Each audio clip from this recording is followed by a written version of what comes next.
Bom dia, bom dia. Salve, salve. Quanto tempo, hein, gurizada? Acho que deve fazer o quê? Deve fazer mais de um ano que eu não gravo vídeo. Acho que o último foi em janeiro, né? Do ano passado. E hoje é dia 22 de fevereiro. Incrivelmente não é carnaval ainda, né? E aí, gurizada, qual é a boa? Então, estamos de volta. De volta na área.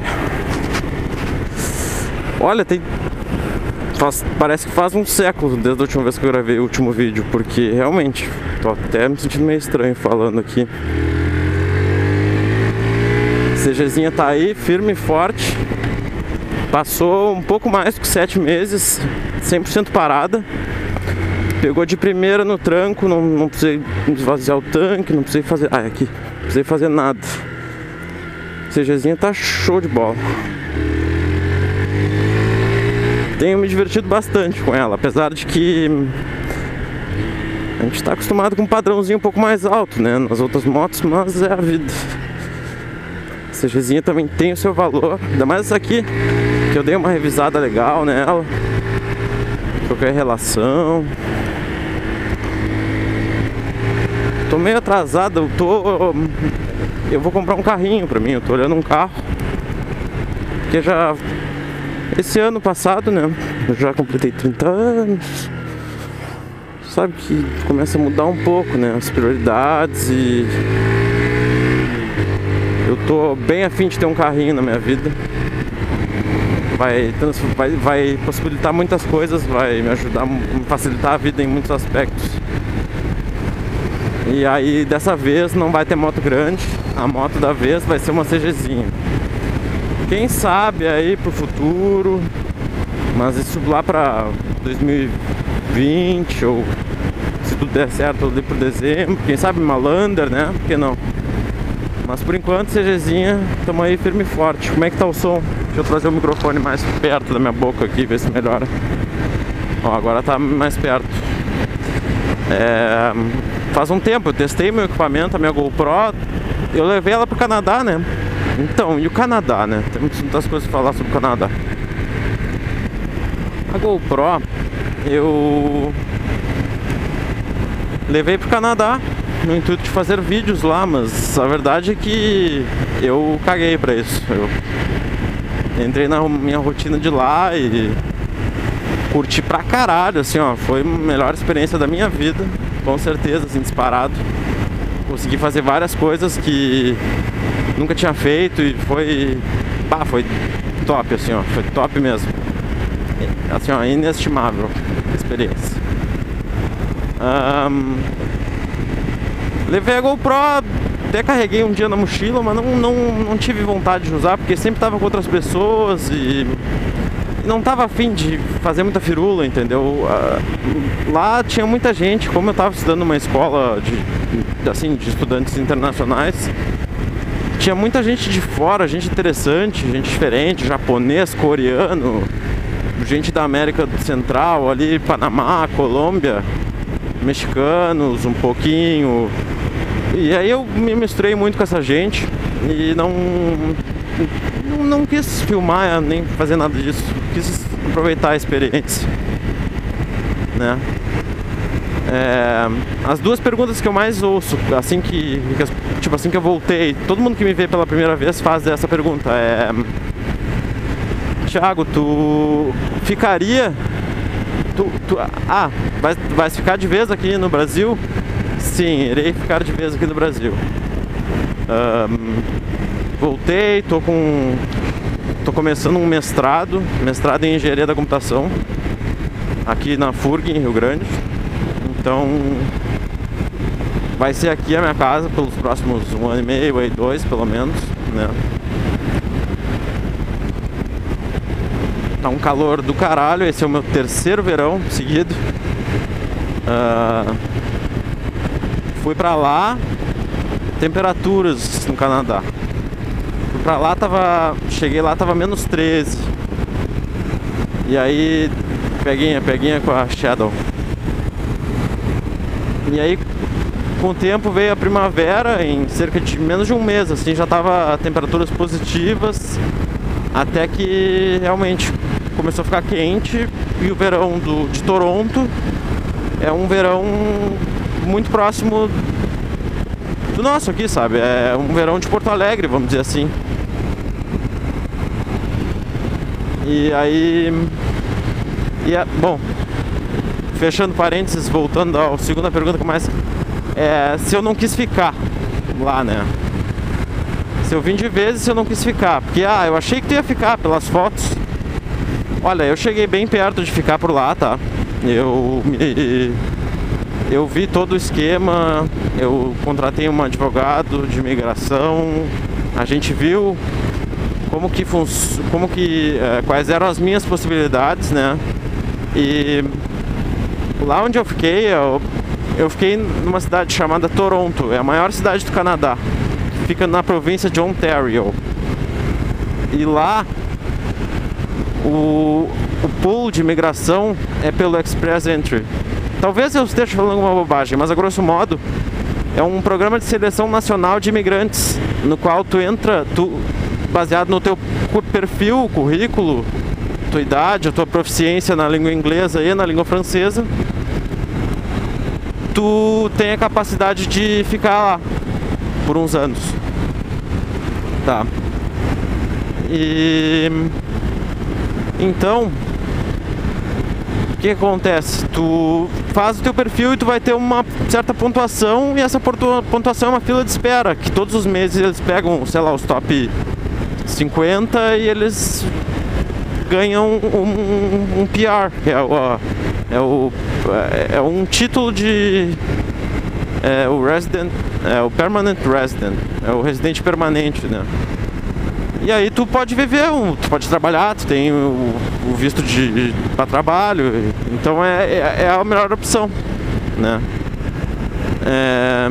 Só que assim, eu fiquei ali nos 380 pontos, se eu não me engano, tá? Eu tirei até o teste de proficiência de inglês, o IELTS. Eu tirei até uma nota legal. E assim,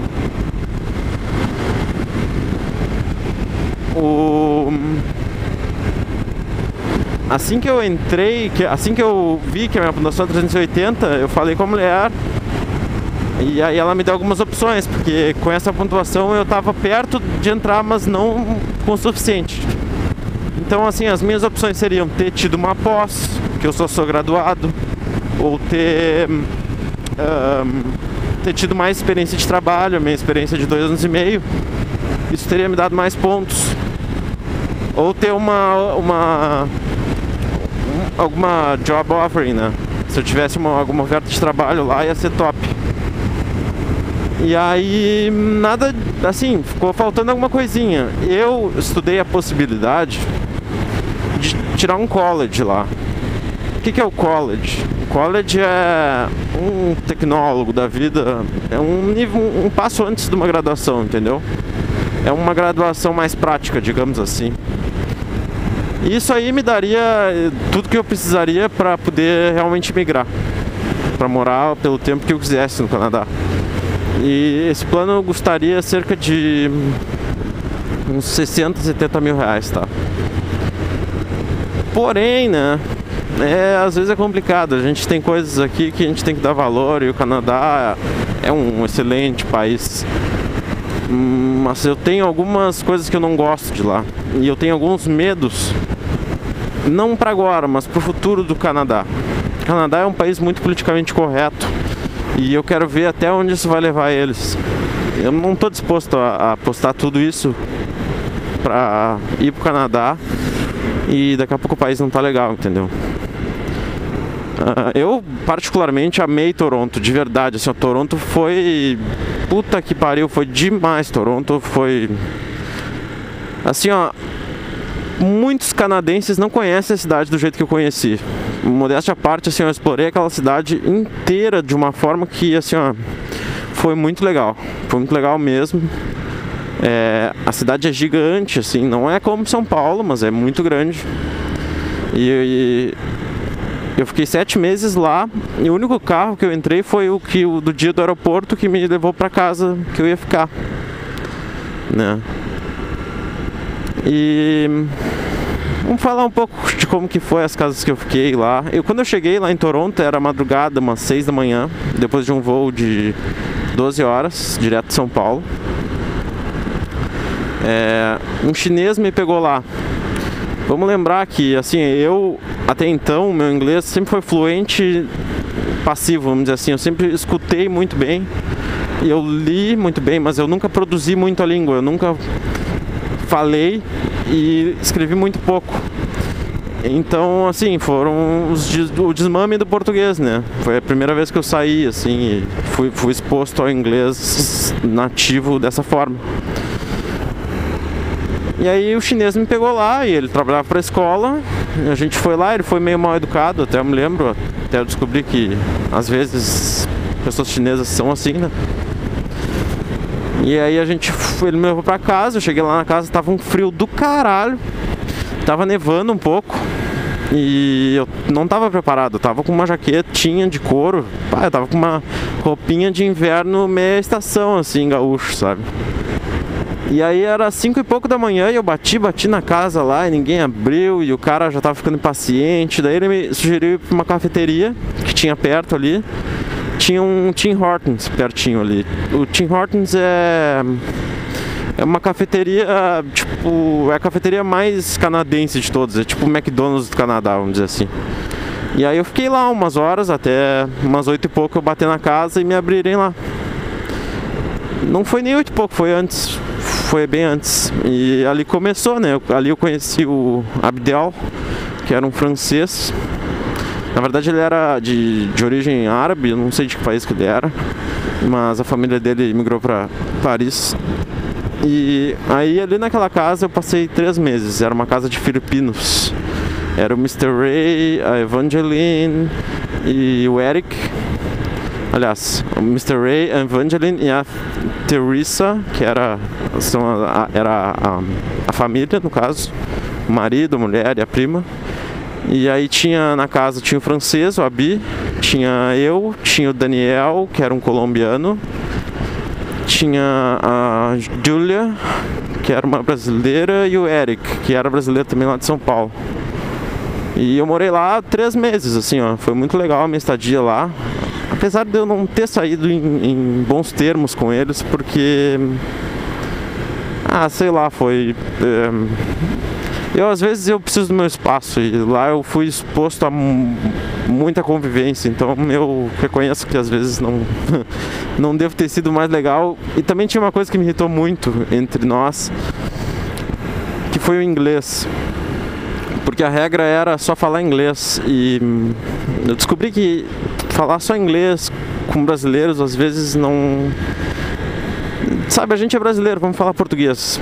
Eu fiquei um pouco metidinho no primeiro mês, querendo só falar inglês, e depois eu percebi que é bobagem. Temos que, entre nós brasileiros, falemos português, por favor. E... Bom, enfim, tinha umas frescuras, não podia cozinhar e tal, e isso começou a me deixar meio puto. Era longe, eu tava perdendo muito tempo também. Mas casas em Toronto ou é perto, caro e bom, ou perto, caro, ou perto, ruim e barato, ou longe e bom, aí é barato, sabe? É caro, tudo é caro na real, só que tipo, é difícil tu morar bem, vou te falar a verdade. Principalmente como imigrante estudante. Daí depois, e nisso eu estudei na escola o tempo todo. Eu fiz um curso de Business English no início. Depois eu virei estagiário da escola lá. Eles me davam algumas regalias. Dinheiro não ganhei. Ganhei até uma carta de recomendação. Foi bem legal a experiência. Trabalhei na secretaria. Aí, dali... Depois dessa casa eu fui para uma casa de outros filipinos, de um colega meu de aula, que ele falou que a casa dele era boa, a casa dele era lá na zona norte da cidade. Eu tinha que pegar um subway e atravessar a cidade. O subway lá era bem complicado, era linha amarela de Toronto. Mas a casa era ótima, podia fazer o que quisesse, a família era legal, as crianças da casa eram legais. A maioria, todos os inquilinos eram brasileiros e os donos da casa eram uma família bem grande de filipinos. E eu nunca imaginei que eu ia morar tanto tempo em casa de filipino, que eu ia... antes eu nem sabia o que era ser filipino, ser tailandês, japonês, coreano, chinês. Hoje em dia eu tenho uma ideia muito melhor disso. E eu morei com eles e foi ótimo, podia fazer o que quisesse, era bem legal mesmo, bem livre. Aluguel legal, ar-condicionado ótimo, mas, putz, era longe demais, assim, e aí chegou no verão e eu comecei a ficar puto de perder os dias lindos, sabe, 1h30 pra ir até o downtown lá. Daí eu, puta, não, vou ter que me mudar. Aí botei no Face e uma mulher me chamou pra ver a casa dela, uma brasileira, a Lady. Eu fui na casa da Lady. A casa da Lady era na localização que eu mais gostei de Toronto, que eu amei de paixão, de verdade, assim, ó, realmente era Ossington com Dupont. Então era assim, ó, puta, era pertinho do centro, era pertinho da linha verde, pertinho da linha amarela. Se eu quisesse ir pro centro, dava pra ir de ônibus também. E se eu quisesse ir pra meus bairros favoritos, Koreatown, Chinatown, tinha lá, porra, como é que era o nome lá do lado da Chinatown? Que era um bairrinho mais alternativo e tal.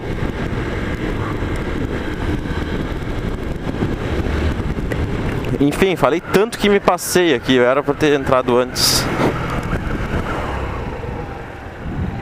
É lá na Domingos de Almeida. Ah não, mas é aqui, tô viajando. Tá de boas. Mas vamos por aqui por trás, tem mais emoção. E aí eu fiquei na casa da Lady, tá? A casa da Lady era nessa região que ficava do lado da Koreatown. Tinha o Christie Pitts Park, que era um parquezinho bem pequenininho, mas muito charmoso, muito legal mesmo. E tinha um supermercado, um Sobeys, 24 horas pertinho. Tinha tudo que, assim, ó, que eu queria, menos ar-condicionado. Mas era a vida. Era muito quente, colchão ruim também. Mas é que o bairro era simplesmente adorável. Assim, a minha convivência com a Lady foi dificílima. A Lady bebia e ficava muito chata. E puta que pariu. Mas era uma casa legal de estar. Ela era uma pessoa legal, só que ela tinha esse problema de ser alcoólatra. E ela morava o filho dela, o Myron, embaixo, no basement. E tinha uma outra guria também, a Rose, que morou lá em cima. E a verdade é que nessas viagens do Canadá, Toronto, são viagens que tu vai conhecer tantas pessoas que tu vai criar uma certa resistência ao vínculo, porque entra tanta gente e sai da tua vida, sabe? Cada mês uma pessoa entra e daqui a 2 meses ela vai embora isso é um pouco triste, assim. Dá pra notar que isso é uma coisa bem comum, né? Lá, porque é um país de imigrantes, as pessoas vão lá, passam 1 ano, 2, daqui a pouco não querem, voltam, vão pra outro lugar. E aí eu fiquei mais uns 2 meses e meio com a Lady lá e tive meus problemas com ela, mas foi tudo bem. Era uma casa que eu só falava português, podia cozinhar e tinha uns arredores muito legais, tinha muito lugar para ir correr, putz, era a localização da casa da Lady, assim, ó, é o melhor lugar que eu já morei na minha vida, assim, ó, de tu... Sabe, assim, ó, de foda-se dentro de casa. Não me importa se eu moro dentro de sei lá, de um quartinho 3x1. Sabe, quando tu abre a porta e tu vê aquele bairro lindo, era o bairro dos portugueses. Puta, era muito legal. E eu adorava acordar de manhã cedo e pegar o bus, depois pegar o subway e eu ficar ouvindo as pessoas falando 1000 línguas dentro do subway ou no ônibus e ver todas aquelas pessoas diferentes. E tu vê um chinês, um coreano, aí tu vê alguém falando italiano e tem latinos e tem um cara de turbante e daí depois tu olha e tem um casal gay e um cachorro e... E tá todo mundo falando cada um a sua língua, sabe? É muito legal, meu. Vai se fuder. E é isso, amiguinhos. Agora o estilo tá piscando e tá gravando, tá? Eu não vou mais editar vídeo, porque é muita mão. Tá, amiguinhos? Falamos aí, um abração e esperem mais vídeos.